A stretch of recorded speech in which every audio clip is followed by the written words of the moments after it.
Welcome to வேட்டுகோப். இன்றைக்கி நம்ம பாடம் 3 நிதி கணக்கியலில் அத்தியாயம் 4 துணையேடுகள் அதுக்கான முக்கியமான ஒரு மதிப்பெண் வினாக்கள் தான் பார்க்க போகிறோம். இதுக்கு முன்னாடி நம்ம 3 அத்தியாயத்துக்கான ஒரு மதிப்பெண் வினாக்கள் நம்ம ஆல்ரெடி அப்லோட் பண்ணாச்சு. இது வரைக்கும் பார்க்காதவங்க பார்த்துக்கோங்க. யாரெல்லாம் நிதி கணக்கியல் அரியர் வச்சுருக்கீங்களோ அவங்க இந்த செகண்ட் செமஸ்டர் கூட எழுதிக்கலாம். அது இல்லாமல் எந்தெந்த சப்ஜெக்ட்லாம் ஃபஸ்ட் செமஸ்டரில் நீங்கள் அரியர் வச்சுருக்கீங்களோ அது எல்லாமே இந்த செமஸ்டரில் இப்போ சேர்த்து எழுதிக்கலாம். ஸோ அந்த வகையில் உங்களுக்கு ரொம்ப யூஸ்ஃபுல்லாக இருக்கும். அதே மாதிரி யாரெல்லாம் ஃபஸ்ட்டு செமஸ்டர் இப்போ ஃபஸ்ட் இயர் படிக்க போகிறாங்க, ஃபஸ்ட்டு படிக்க போகிறாங்களோ அவங்க எல்லாருக்குமே இதை ஷேர் பண்ணி விட்டுருங்க. சரி, வாங்க ஒவ்வொரு கொஷினாக நம்ம இப்போ பார்த்துருவோம். ஃபஸ்ட்டு கொஷின் பொதுவாக நடவடிக்கைகள் 2 வகைப்படும். ஓகேங்களா? ஒன்று ரொக்க நடவடிக்கை, இன்னொன்று ரொக்கமற்ற நடவடிக்கை. அதான் ரொக்கமற்ற நடவடிக்கைனா கடன் நடவடிக்கைகள். ஓகேங்களா?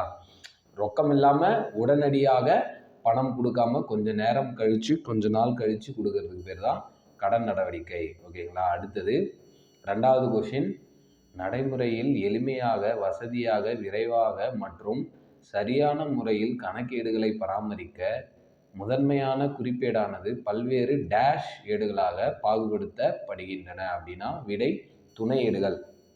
ஓகேங்களா? ஒரு சில பெரிய பெரிய கம்பெனிகள், பெரிய பெரிய நிறுவனங்கள்லாம் ஒரே குறிப்பேடில் எல்லா நடவடிக்கையும் எழுத முடியாது. ஓகேங்களா? அதுக்காக அவங்களுக்காக ஒவ்வொரு தனித்தனியாக ஒரு ஏடு வச்சுப்பாங்க. அதுக்கு பேர் தான் துணை ஏடு. இப்போது வெறும் ரொக்கம் மட்டுமே ஒரு ஏட்டில் பதிவு பண்ணணும்னா அது ரொக்க ஏட்டில் பதிவு பண்ணுவாங்க. அப்போது அது துணை ஏடு. ஓகேங்களா? வெறும் கொள்முதல் மட்டுமே ஒரு ஏட்டில் பதியணும் அப்படின்னா அது கொள்முதல் ஏடுன்றது ஒரு துணை ஏடு தான். ஓகேங்களா? ஏன் அப்படி பண்ணுறாங்க அப்படின்னா பெரிய பெரிய நிறுவனங்களில் நடவடிக்கைகள் ரொம்ப அதிகமாகிட்டே இருக்கும். ஓகேங்களா? மேக்ஸிமம் நம்பர் ஆஃப் நடவடிக்கைகள் நடக்கும். ஸோ அவங்க ஒரே குறிப்பேட்டில் எல்லாத்தையும் எழுதுனா அவங்களுக்கு ஈஸியாக கண்டுபிடிக்கிறது கஷ்டம். ஓகேங்களா? அதனால் அவங்க துணை ஏடுகளை பயன்படுத்துவாங்க. ஓகேங்களா? அடுத்தது 3வது கொஷின், டேஷ் என்பது குறிப்பேடுகளின் பல்வேறு பிரிவுகள் ஆகும். அப்படின்னா துணை ஏடுகள். குறிப்பேடுகளின் பல்வேறு பிரிவுகள் தான் துணை ஏடுகள். ஓகேங்களா? பல்வேறு பிரிவுகள்னா என்னது? ரொக்க ஏடு, கொள்முதல் ஏடு, விற்பனை ஏடுன்னு நம்ம தனித்தனியாக நம்ம வசதிக்கு ஏற்ற மாதிரி வச்சுக்கிறோம்ல, அதுக்கு பேர் தான் துணை ஏடுகள். அடுத்தது 4வது கொஷின், ஒவ்வொரு துணை ஏட்டிலும் டேஷ் நடவடிக்கைகள் பதிவு செய்யப்படுகின்றன. ஓகேங்களா? ஒத்த தன்மை உள்ள. இது என்ன ஒத்த தன்மை உள்ள அப்படின்னா ஒவ்வொரு துணை ஏட்டிலும் இப்போது ரொக்க ஏடுன்னு வச்சுக்கோங்களேன். ரொக்க ஏடுன்னு ஒன்று இருக்குது. அந்த ரொக்க ஏட்டில் ரொக்க நடவடிக்கை மட்டும்தான் எழுதணும். ஓகேங்களா? அதான் ஒத்த தன்மை உள்ள. ரொக்க ஏட்டில் போய் கொள்முதல் நடவடிக்கை எழுதக்கூடாது. ஓகேங்களா? அதுதான் இங்கே சொல்கிறாங்க. ரொக்க ஏட்டில் ரொக்கம் சம்பந்தமானது மட்டும்தான் எழுதணும். ஓகேங்களா? ரொக்க நடவடிக்கை மட்டும்தான் எழுதணும். அதான் ஒத்த தன்மை உள்ள நடவடிக்கைகளை பதிவு செய்வது சொல்கிறாங்க. அடுத்தது 5வது கொஷின், ஒரு குறிப்பேட்டில் பதிவு செய்வதற்கு பதிலாக நடவடிக்கைகள் பல்வேறு உரிய ஏடுகளில் பதிவு செய்யப்படுவது டேஷ். அப்படின்னா விடை துணை ஏட்டில் பதிவு செய்வது. அதுதான் ஒரே குறிப்பேட்டில் இது பண்ணாமல் நடவடிக்கைகள் உரிய ஏட்டில் தனித்தனி ஏட்டில் பண்ணாங்க அப்படின்னா அதுக்கு பேர் துணை ஏட்டில் பதிவு செய்வது. ஓகேங்களா? அடுத்தது ரொம்ப ஸ்பெசிஃபிக்காக லைன் பை லைனாக தான் நம்ம படித்து எடுத்துருக்கோம். ஸோ ரொம்ப ஸ்கிப் பண்ணாமல் பாருங்கள். எல்லா ஒன்வேர்டுமே இதில் அடங்கியிருக்கும். ஓகேங்களா? நீங்கள் ஹைலைட்டர் வச்சு உங்கள் புக்கில் மார்க் பண்ணி படிச்சுக்கோங்க. அடுத்தது 6வது கொஷின், துணையேடுகளின் எண்ணிக்கையை ஒவ்வொரு நிறுவனத்தின் டேஷ் ஏற்ப மாறலாம். அப்படின்னா தேவைக்கேற்ப மாறலாம். ஓகேங்களா? துணையேடுகளின் எண்ணிக்கை அப்படின்னு ஸ்பெசிஃபிக்காக கிடையாது. ஓகேங்களா? துணையேடுகளின் எண்ணிக்கை அப்படின்னு ஸ்பெசிஃபிக்காக கிடையாது. ஒவ்வொரு நிறுவனத்துக்கு ஏற்ற மாதிரி அவங்க வச்சுப்பாங்க. அதான் தேவைக்கேற்ப மாறலாம். ஓகேங்களா? இப்போது அந்த துணை ஏடுகள் அப்படின்னு பார்க்கும்போது நடவடிக்கை எத்தனை சொன்னோம்? கடன் நடவடிக்கை 1, ரொக்க நடவடிக்கை 1. ஓகேங்களா? அப்போது கடன் நடவடிக்கையில் கொள்முதல் ஏடு, விற்பனை ஏடு. அடுத்தது கொள்முதல் திருப்ப ஏடு, விற்பனை திருப்ப ஏடு. பெறுவதற்குரிய மாற்றுச்சீட்டு, செலுத்துவதற்குரிய மாற்றுச்சீட்டு, உரிய குறிப்பேடு. இதில் ரொக்க நடவடிக்கையில் ரொக்க ஏடு, சில்லறை ரொக்க ஏடு. ஓகேங்களா? இதெல்லாம் கவுண்ட் பண்ணி பார்த்துட்டு சில பேர் ஸ்பெசிஃபிக்காக அப்படின்னு கேட்பாங்க, 7ன்னு போடுவாங்க. ஓகேங்களா? மொத்தமாக 7 துணை ஏடுகள் இருக்குது அப்படின்னு போடுவாங்க. சப்போஸ் துணை ஏடுகள் எத்தனை அப்படி 7ன்னு கேட்டாங்கன்னா 7 ஆப்ஷன் இருந்துச்சுன்னா ஆப்ஷன் போடுங்க. ஆனால் ப்ரொசீஜர் என்னது? அவங்கவுங்க தேவைக்கு ஏற்ற மாதிரி துணை ஏடை ஃபாலோ பண்ணிப்பாங்க. ஓகேங்களா? நம்ம புரிஞ்சுக்கணும். ஆனால் இதில் இருக்கிறது எல்லாத்தையுமே நம்ம கவுண்ட் பண்ணி பார்த்தோம் அப்படின்னா ஒரு 7 கிட்ட வரும். ஓகேங்களா? அந்த வகையில் ஒரு சில பேர் கொஷினில் 7ன்னு வச்சாங்க அப்படின்னா நீங்கள் 7 போடணும். அடுத்தது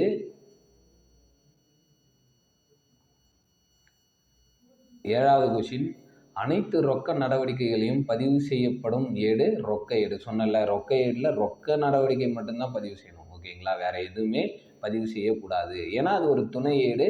ரொக்க ஏட்டில் ரொக்க நடவடிக்கை மட்டும்தான் பதிவு செய்யணும்.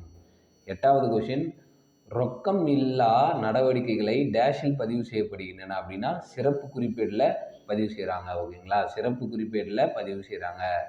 அடுத்தது 9வது, நிறுவனம் கடனுக்கு கொள்முதல் செய்யும் சரக்குகள் மட்டும் பதிவு செய்ய பயன்படுவது கொள்முதல் ஏடு அல்லது கடன் கொள்முதல் குறிப்பேடு. கொள்முதல் ஏடு அல்லது கடன் கொள்முதல் குறிப்பேடு. கடனுக்கு கொள்முதல் செய்யும் சரக்குகள் மட்டும் பதிவு செய்வது கொள்முதல் ஏடு. ஓகேங்களா, இப்போ கொள்முதல் ஏடு தானே, அப்போ கொள்முதல் பண்ணது எல்லாமே இதில் பண்ணலாமா அப்படின்னா பண்ணக்கூடாது. கடனுக்கு கொள்முதல் பண்ணால் மட்டும்தான் கொள்முதல் ஏட்டில் பண்ணணும். இப்போ ஏன் சார் இது பண்ணக்கூடாது? கொள்முதல் பண்ணால் கொள்முதல் ஏட்டில் இப்போ கொள்முதல் ரூபாய் 5000 அப்படின்னு போடுறீங்கன்னு வச்சுக்கோங்க, ஒரு நடவடிக்கை வருது. ஓகேங்களா, இதை கொள்முதல் ஏட்டில் பண்ணணுமா ரொக்க ஏட்டில் பண்ணணுமா? ரொக்க ஏட்டில் தான் பண்ணணும். ஓகேங்களா, ஏன்னா ரொக்கத்துக்கு வாங்கியாச்சு. ஓகேங்களா, ஏன்னா இது ஒரு ரொக்க நடவடிக்கை. ஓகேங்களா, ரொக்கம் கொடுத்து வாங்கியாச்சு, அதனால இது ரொக்க நடவடிக்கை, ரொக்க ஏட்டில் மட்டும்தான் பதியணும். கொள்முதலே பண்ணியிருந்தாலும் அது கடனுக்கு வாங்கியிருந்தா கொள்முதல் ஏட்டில் பண்ணணும். ஓகேங்களா, அப்போது கொள்முதல் ஏடு அல்லது கடன் கொள்முதல் குறிப்பேடு. ஓகேங்களா, கடனுக்கு கொள்முதல் செய்யும் சரக்குகள் மட்டும் பதிவு செய்வது கொள்முதல் ஏடு. கன்ஃபியூஸ் ஆகும் இந்த இடத்துல, இன்னொரு வாட்டி சொல்கிறேன். ஓகேங்களா, கடனுக்கு கொள்முதல் செய்யும் சரக்குகள் மட்டும் பதிவு செய்ய பயன்படுவது எந்த ஏடு அப்படின்னு கொஸ்டின் கேட்டாங்க அப்படின்னா நீங்கள் கொள்முதல் ஏடு தான் போடணும். ஏன் அப்படின்னா நீங்கள் காசு கொடுத்து வாங்கிட்டீங்க, ஒரு பொருளை காசு கொடுத்து, இப்போ ஒரு 5000 காசு கொடுத்து வாங்கிட்டீங்க அப்படின்னா அது என்ன நடவடிக்கை? ரொக்க நடவடிக்கை. ஓகேங்களா, கொள்முதலாகவே இருந்தாலும் அது ஒரு ரொக்க நடவடிக்கை. அப்போ ரொக்க ஏட்டில் தான் பதிவு பண்ணணும். ஆனால் இதுவே கடனுக்கு 5000 மதிப்புள்ள சரக்குகள் கடனுக்கு கொள்முதல் செய்யப்பட்டது அப்படின்னு வந்துச்சுன்னா அதை நீங்கள் கொள்முதல் ஏட்டில் பதிவு பண்ணணும். ஓகேங்களா, அடுத்தது 10வது கொஸ்டின், நிறுவனம் கடனுக்கு விற்பனை செய்யும் சரக்குகள் பற்றி மட்டும் பதிவு செய்ய பயன்படுவது விற்பனை ஏடு அல்லது விற்பனை குறிப்பேடு. அப்போது கடனுக்கு கொள்முதல் பண்ணால் கொள்முதல் ஏடு, கடனுக்கு விற்பனை பண்ணால் விற்பனை ஏடு. ஓகேங்களா, விற்பனை ஏடு அதே ப்ரொசீஜர் தான். நம்ம விற்கிறோம் சார், அப்போது விற்கிறோம் சார், அப்போ அது ஏன் நார்மலாக விற்றாலும் விற்பனை ஏட்டில் எழுதக்கூடாது? கடனுக்கு விற்கிறத மட்டும் ஏன் விற்பனை ஏட்டில் எழுதணும் அப்படின்னா, நீங்கள் காசு வாங்கிட்டு இப்போ 5000 நீங்கள் விற்கிறீங்க. ஓகேங்களா, விற்பனை ரூபாய் 5000 அப்படின்னு வரும்போது நீங்கள் ஆட்டோமேட்டிக்காக காசு ரொக்கம் வாங்கிட்டீங்க. அப்போது அது ஆட்டோமேட்டிக்காக ரொக்க நடவடிக்கை. ரொக்க நடவடிக்கைன்னு வரும்போது நம்ம எதில் பதிவு பண்ணணும்? ரொக்க ஏட்டில் தான் பதிவு பண்ணணும். ஓகேங்களா, கடனுக்கு விற்பனை பண்ணால் மட்டும்தான் விற்பனை ஏட்டில் பதிவு பண்ணணும். அதேமாரி கடனுக்கு கொள்முதல் பண்ணால் மட்டும்தான் கொள்முதல் ஏட்டில் பண்ணணும். இந்த இடம் நல்லா கன்ஃபியூஸ் ஆகும். 1-2 வாட்டி வீடியோவை நல்லா ஓட்டி ரிவைஸ் பண்ணி கூட பார்த்துக்கோங்க புரியலனா. ஓகேங்களா, அடுத்தது 11வது கொஸ்டின், நிறுவனம் ரொக்கம் ஏதும் உடனடியாக பெறாமல் வாங்கிய சரக்குகளை திருப்பி அனுப்பியதை பதிவு செய்ய பயன்படுவது கொள்முதல் திருப்ப ஏடு அல்லது வெளி திருப்ப ஏடு. ஓகேங்களா, ஏன் இதை நான் கொடுத்துருக்கேன் அப்படின்னா கொள்முதல் திருப்ப ஏடுன்னு ஒரு வாட்டி கொடுப்பாங்க, இல்லைனா வெளி திருப்ப ஏடுன்னு கொடுத்துருவாங்க. அப்போ நம்மளுக்கு தெரியணும், கொள்முதல் திருப்ப ஏடுனாலும் ஒன்று தான், வெளி திருப்ப ஏடுனாலும் ஒன்று தான். ஓகேங்களா, இதில் நல்லா பார்த்துக்கோங்க. நிறுவனம் ரொக்கம் ஏதும் உடனடியாக பெறாமல் வாங்கிய சரக்குகளை திருப்பி அனுப்புவதுனா கொள்முதல் பண்ணிவிட்டு அதை நம்ம திருப்புறோம். அப்போது அது கொள்முதல் திருப்பம், கொள்முதல் திருப்ப ஏட்டில் நம்ம பதிவு பண்ணணும். அடுத்தது 12வது கொஸ்டின், நிறுவனம் ரொக்கம் ஏதும் உடனடியாக அளிக்காமல் விற்ற சரக்குகளை வாடிக்கையாளர் அவர்களிடமிருந்து திரும்ப பெற்றதை பதிவு செய்ய பயன்படுவது விற்பனை திருப்ப ஏடு அல்லது உள் திருப்ப ஏடு. இப்போ நீங்கள் ஒரு பொருளை சேல் பண்ணுறீங்க, 5000க்கு சேல் பண்ணுறீங்க, அந்த 5000க்கான பொருள் உங்களோட கஸ்டமர் ஏதோ ஒரு குறை இருக்குது, இல்லை அவங்களுக்கு சாட்டிஸ்ஃபேக்ஷன் இல்லைன்ட்டு ரிட்டர்ன் பண்ணிடுறாங்கன்னு வச்சுக்கோங்களேன். அப்போது ரிட்டர்ன் பண்ணதை நீங்கள் ஒரு ஏட்டில் எழுதுவீங்களா? அதுக்கு பேர் தான் விற்பனை திருப்ப ஏடு. விற்பனை பண்ணது திரும்பி வந்துருச்சு, அப்போது அதை விற்பனை திருப்ப ஏடில் பதிவு பண்ணணும். ஓகேங்களா, இப்போது கொள்முதல் திருப்ப ஏடுன்னா வெளி திருப்ப ஏடு, விற்பனை திருப்ப ஏடுனா உள் திருப்ப ஏடு. ஓகேங்களா, அடுத்தது 13வது கொஸ்டின், பொது குறிப்பேடு அல்லது அனைத்து நோக்க குறிப்பேடு என அழைக்கப்படுவது பொது குறிப்பேடு அல்லது அனைத்து நோக்க குறிப்பேடு என அழைக்கப்படுவது உரிய குறிப்பேடு. ஓகேங்களா, அதாவது இந்த கொள்முதல் ஏடுலாம் நிறைய பார்த்தோம்ல, ஓகேங்களா? ரொக்க ஏடு, இப்போது வந்து துணை ஏடுகள்லாம் நிறைய பார்த்தோம். அதில் ரொக்க ஏடு, கொள்முதல் ஏடு, விற்பனை ஏடு, விற்பனை திருப்பு ஏடு, கொள்முதல் திருப்பு ஏடுன்னு பார்த்தோம்ல.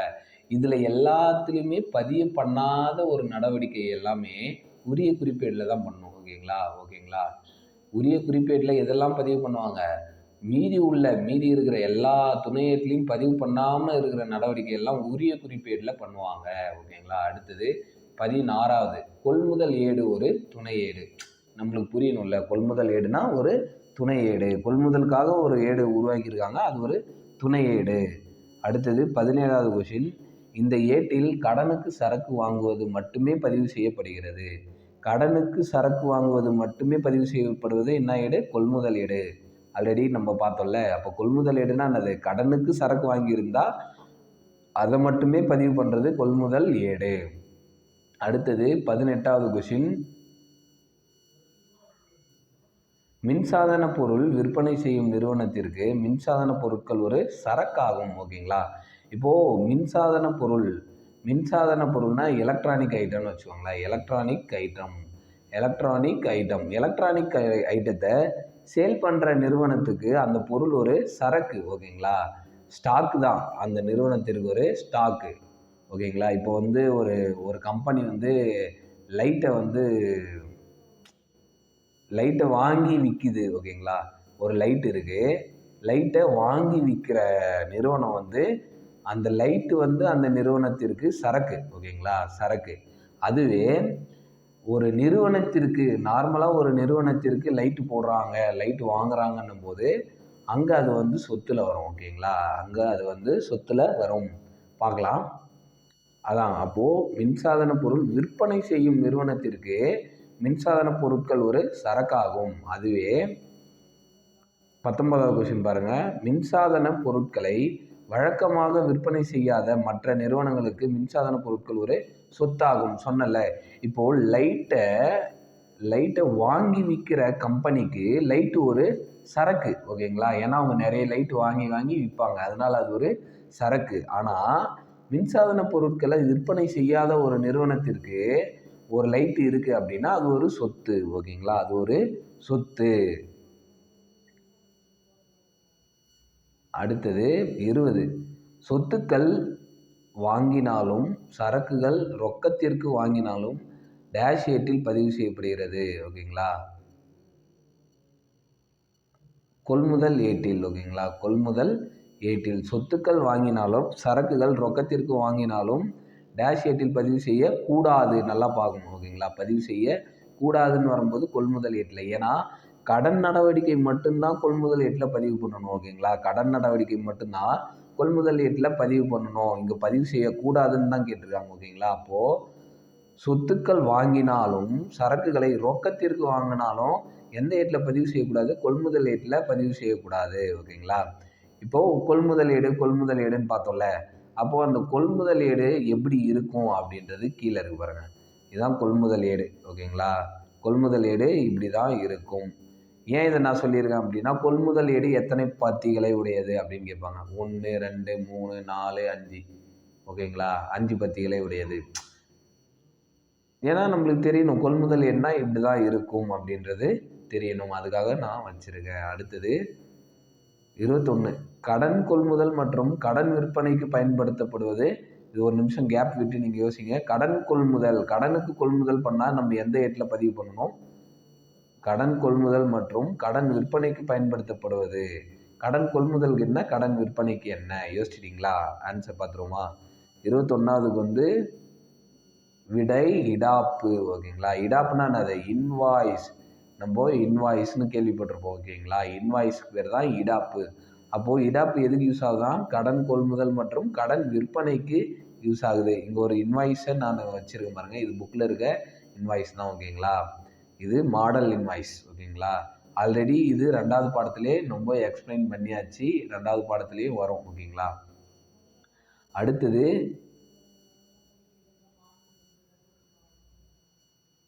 22வது கொஷின், சரக்கினை வாங்கியவர் சரக்கினை விற்ற நிறுவனத்திற்கு திருப்ப அனுப்பும் போது நடவடிக்கைகளை பதிவு செய்யும் ஏட்டிற்கு டேஷ் அனுப்பணும். அதான் கொள்முதல் திருப்ப ஏடு, ஓகேங்களா. கொள்முதல் பண்ணிவிட்டு அதை திருப்பி அனுப்பும்போது அதை பதிவு செய்கிறதுக்கு தான் கொள்முதல் திருப்பை ஏடு யூஸ் பண்ணுவோம். அதே மாதிரி கொள்முதல் திருப்பை ஏடு வேறு எவ்வாறு அழைக்கப்படுகிறதுனா வெளி திருப்பை ஏடு. உங்களுக்கு நல்லா கன்ஃபார்மாக புரியணுன்றதுக்காக தான் அடுத்தடுத்த கொஸ்டினில் அது மறுபடியும் வந்தாலும் பரவாயில்லன்னு வச்சுருக்கேன். கொள்முதல் திருப்பை ஏடுனானது வெளி திருப்பை ஏடு அப்படின்னு சொல்லுவாங்க. ஓகேங்களா. அடுத்தது சரக்கினை வாங்கியவர் சரக்கினை விற்ற நிறுவனத்திற்கு திருப்ப அனுப்பும்போது ஒரு அறிக்கையின் வாயிலாக அனுப்புவார்கள். இதனை டேஷ் குறிப்பு என்று அழைக்கப்படும் அப்படின்னா பற்று குறிப்பு. இதையுமே நம்ம ஆல்ரெடி செகண்ட் லெசனில் பார்த்தாச்சு, இருந்தாலும் சொல்கிறோம். ஓகேங்களா.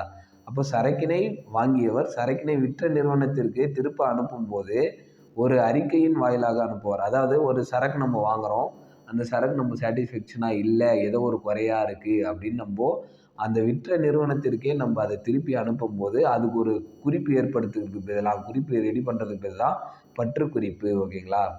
அப்போது கொள்முதல் திருப்ப ஏடு எப்படி இருக்கும் அப்படின்னா இப்படி தான் இருக்கும்.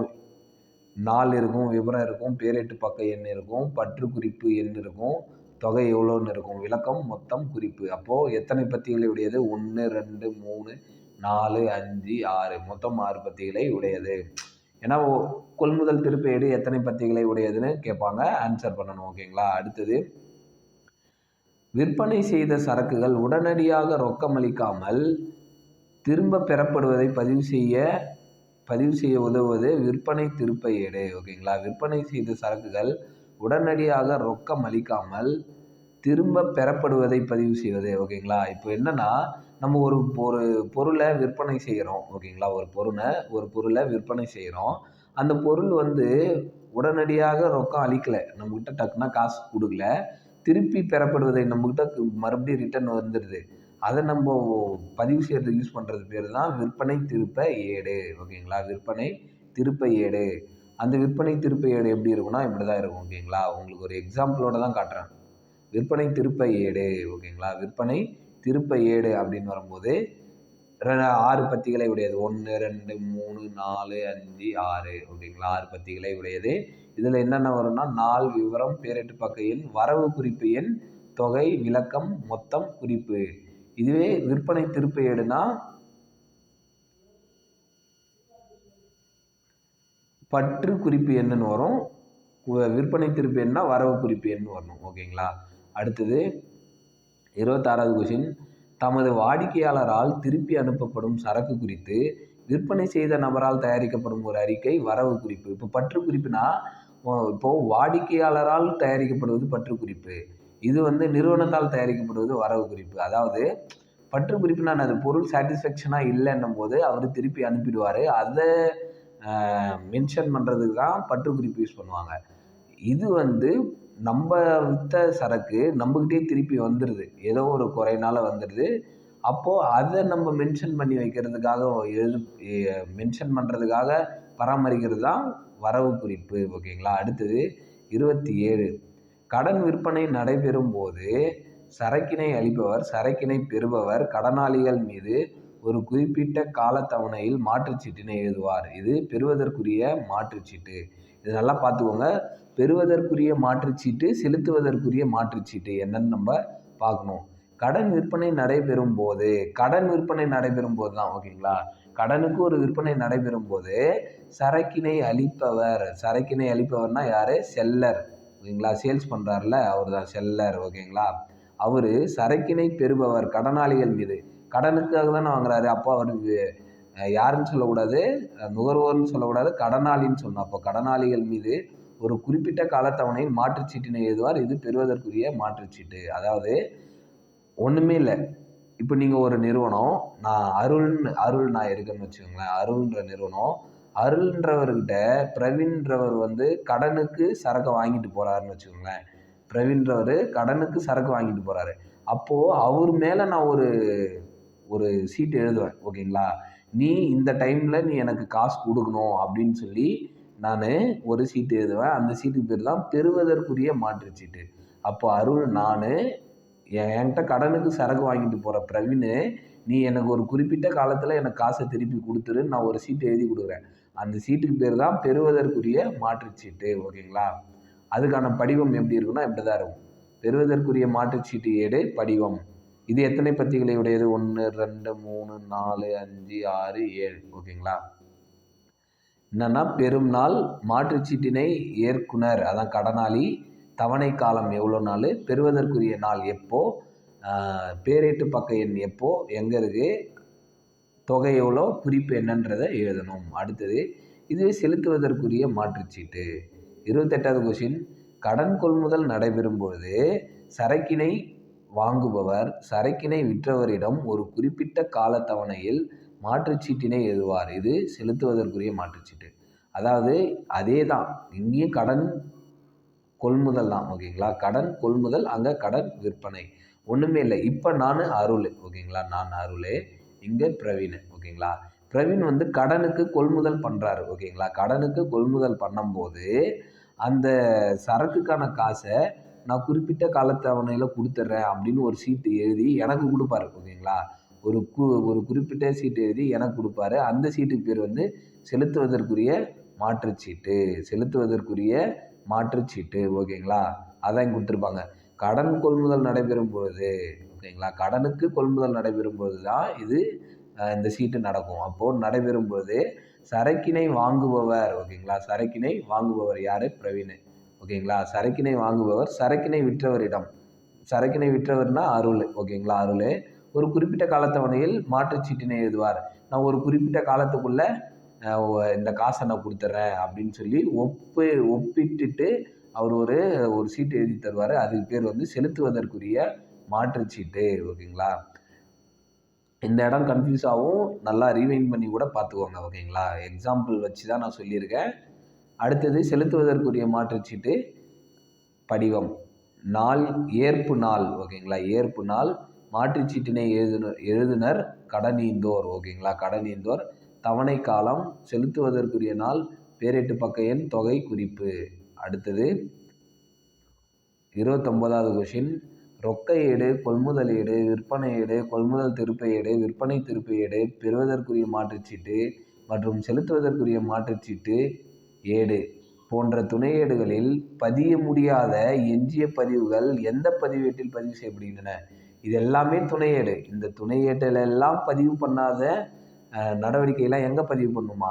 உரிய குறிப்பேட்டில் தான் பதிவு பண்ணுமா? விடை வந்து உரிய குறிப்பேடு அல்லது பொது குறிப்பேடு. ஓகேங்களா? அடுத்தது உரிய குறிப்பேட்டில் பதியப்படும் குறிப்பேடுகள் அப்படின்னா தொடக்கப்பதிவு, இறுதிப்பதிவு, சரக்கீட்டு பதிவு, மாற்றுப்பதிவு, திருத்த பதிவுகள், இதர பதிவுகள், இதெல்லாமே உரிய குறிப்பேட்டில் பதிவு செய்வாங்க. அடுத்தது 30வது கொஷின், வணிகத்தில் அன்றாடம் நடைபெறும் ரொக்க நடவடிக்கைகள் அனைத்தும் எங்கு பதியப்படுகிறதுனா ரொக்க ஏடு. அன்றாடம் நடைபெறும் ரொக்க நடவடிக்கைகள் எந்த நடவடிக்கைன்னு பார்க்கணும். ஓகேங்களா? அன்றாடம் நடைபெறும் ரொக்க நடவடிக்கைகள் எல்லாமே எங்கே பதிவுப்படுதா? ரொக்க ஏட்டில் தான் பதிவு பண்ணுறாங்க. ஓகேங்களா? அடுத்தது 31வது கொஷின், கணக்கியல் விதிப்படி ரொக்கம் என்பது சொத்து கணக்கு. நம்ம ஃபஸ்ட் இதிலே பார்த்தோம், ரொக்கம்னாவே சொத்து கணக்கு தான். ஓகேங்களா? ரொக்கம் அப்படின்னாவே சொத்து தான். அடுத்தது 32வது கொஷின், கணக்கியல் விதிப்படி ரொக்கம் பெறுதல் என்பது டேஷ் பக்கத்திலும் ரொக்கம் செலுத்துதல் என்பது டேஷ் பக்கத்திலும் பதியப்படுகின்றன. அப்படின்னா ரொக்கம் பெறுதல் அப்படின்னும் போது பற்று. ஓகேங்களா? ரொக்கம் செலுத்துதல் அப்படின்னும் போது வரவு பக்கம். ஓகேங்களா? கணக்கியல் விதிப்படி ரொக்கம் பெறுதல் என்பது பற்று பக்கத்திலும் ரொக்கம் செலுத்துதல் என்பது வரவு பக்கத்திலும் பதியப்படுகின்றன. அடுத்தது 33வது கொஷின், வணிக நிறுவனங்கள் ரொக்க ஏட்டை வணிக நடவடிக்கைகளுக்கு ஏற்ப கீழ்கண்ட வகைகளாக பராமரிக்கின்றனர். அப்படின்னா என்னென்ன அப்படின்னா விடை வந்து சாதாரண ரொக்க ஏடு, ரொக்கம் தள்ளுபடி உள்ள ரொக்க ஏடு, ரொக்கம் வங்கி தள்ளுபடி உள்ள ரொக்க ஏடு, வங்கி தள்ளுபடி உள்ள ரொக்க ஏடு, சில்லறை ரொக்க ஏடு. ரொக்க ஏடுலேயே அவங்கவுங்க இதுக்கு ஏற்ற மாதிரி பண்ணுறாங்க. அப்படின்னா சாதாரண ரொக்க ஏடு, ரொக்கம் தள்ளுபடி உள்ள ரொக்க ஏடு, ரொக்கம் வங்கி தள்ளுபடி உள்ள ரொக்க ஏடு, வங்கி தள்ளுபடி உள்ள ரொக்க ஏடு, சில்லறை ரொக்க ஏடு. ஓகேங்களா? அடுத்தது 34, சாதாரண ரொக்க ஏடு என்பது விடை தனிப்பத்தி ரொக்க ஏடு என்றும் அழைக்கப்படுகிறது. சாதாரண ரொக்க ஏடு எவ்வாறு அழைக்கப்படுகிறது? தனிப்பத்தி ரொக்க ஏடு. ஓகேங்களா? தனிப்பத்தி ரொக்க ஏடு என்றும் அழைக்கப்படுகிறது. அடுத்தது 35வது கொஷின், அனைத்து ரொக்கம் பெறுதல்களும் மற்றும் செலுத்துதல்களும் இந்த ஏட்டில் முறையாக பதியப்படுகின்றன. அனைத்து ரொக்கம் பெறுதல்களும் மற்றும் செலுத்துதல்களும் இந்த ஏட்டில் பதிவுபடுகின்றன அப்படின்னா சாதாரண ரொக்க ஏடு. சாதாரண ரொக்க ஏட்டில் தான் பதிவு பண்ணுறாங்க. இந்த சாதாரண ரொக்க ஏடு எப்படி இருக்குன்றதை பார்த்துடலாம். நாள் பெறுதல்கள் ரசீது எண் பேரேட்டு பக்க எண் தொகை நாள் செலுத்துதல்கள் ரசீது எண் பேரேட்டு பக்க எண் தொகை. ஓகேங்களா, மொத்தம் 10 பத்தி இருக்குது. ஓகேங்களா, ஏன் சொல்கிறேன்னா சாதாரண ரொக்க ஏடு எத்தனை பத்திகளை உடையது அப்படின்னு கேட்பாங்க. ஓகேங்களா, அப்போ நம்மளுக்கு புரியணும், அதுக்காக தான் அப்படி வச்சுருக்கேன். அடுத்தது ரொக்கம் தள்ளுபடி உள்ள ரொக்க ஏடு அப்படின்னா இருபத்தி ரொக்க ஏடுன்னு சொல்கிறாங்க. ஓகேங்களா, ரொக்கம் தள்ளுபடி உள்ள ரொக்க ஏடு என்னன்னு சொல்கிறாங்க? இருபத்தி ரொக்க ஏடு. விடை இருபத்தி ரொக்க ஏடு. 37வது கொஸ்டின். ரொக்கம் தள்ளுபடி குறித்த நடவடிக்கைகளை ஒரு சேர பதிவு செய்வதற்காக பயன்படுத்தப்படும் ஏடு ரொக்கம் தள்ளுபடி உள்ள ரொக்க ஏடு.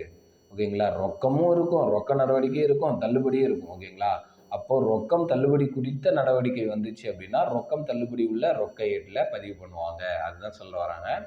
அடுத்தது 38வது, அதான் இந்த அப்போது ரொக்கம் தள்ளுபடி பற்றியுள்ள சாதாரண ரொக்க ஏடு எப்படி இருக்குன்னா அந்த படிவம் வந்து இப்படி தான் இருக்கும். ஓகேங்களா, இது ஏதோ ஒரு கொஷினுக்கான ஆன்சரு. ஆனால் அந்த படிவம் எப்படி இருக்குன்னா இப்படி தான் இருக்கும். அப்போது நாள் ரசீது எண் விபரம் பேரேட்டு பக்க எண் ரொக்கம் தள்ளுபடி நாள் ரசீது எண்